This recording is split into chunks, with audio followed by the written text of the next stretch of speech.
৩ মাস পর হলো আমার বার্থডে পার্টি।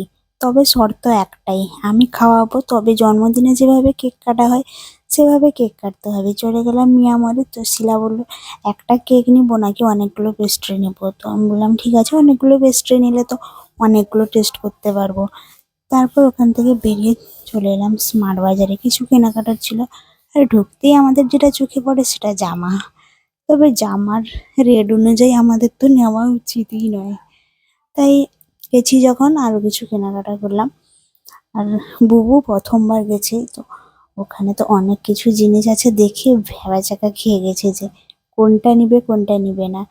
বাচ্চা ছেলেটা সোয়েটার কিনবে বলে টাকা নিয়ে গেছিল, ওখানে উল্টাপাল্টা জিনিস কিনতেই ওর টাকা শেষ হয়ে গেছে। আর সস্তায় দেখতে পেলাম পাকা কলা 15 টাকা কেজি, এটা তো নিতেই হবে, এত সস্তায় যখন পেয়েছি। আর এখানে সঙ্গে কিছু নিউ ফ্রুটসও ছিল, যেগুলো সেরকম বাজারে সচরাচর দেখতেও পাওয়া যায় না। তারপর ওখান থেকে চলে এলাম রেস্টুরেন্টে যাওয়ার জন্য। আর রাস্তায় মোহনপুরটা পেরিয়েছি, ওখানেই সর্বনাশ হয়েছে, গাড়িতে চার্জ শেষ। কি করব, রাতও হয়ে গেছে। যাই হোক, ওখানে একটা টোটো শোরুম ছিল, ওখানে বলতে চার্জও করে দিল গাড়িতে। তো চার্জে বসিয়ে দিয়ে আমরা হেঁটে হেঁটে গেছি রেস্টুরেন্ট অব্দি খাওয়ার জন্য। কত কষ্ট!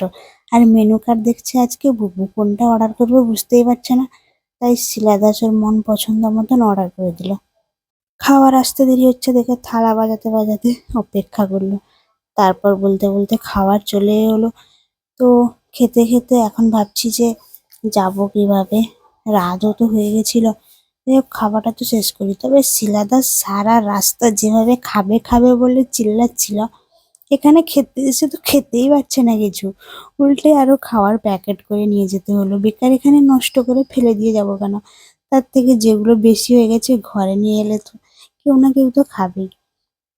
আর তারপর বিল দিয়ে গেল, বিল দেখে তো একদম চোখ কপালে উঠলো। এইটুকু টাইমের মধ্যে এত টাকার খেয়ে নিলাম, মা গো! আর খাওয়ার জ্বালায় যে সোয়েটারের উপর সোয়েটার জড়িয়েছিলাম, গরমও লেগে গেছে। কিন্তু এখন হেঁটে যেতে হবে যেখানে স্কুটি চার্জে আছে ওখানে অব্দি। তবে যেতে যেতে একটা টোটোও পেয়ে গেলাম। তবে আফসোস, কেক আর কাটা হলো না, বাড়ি চলে গেলাম।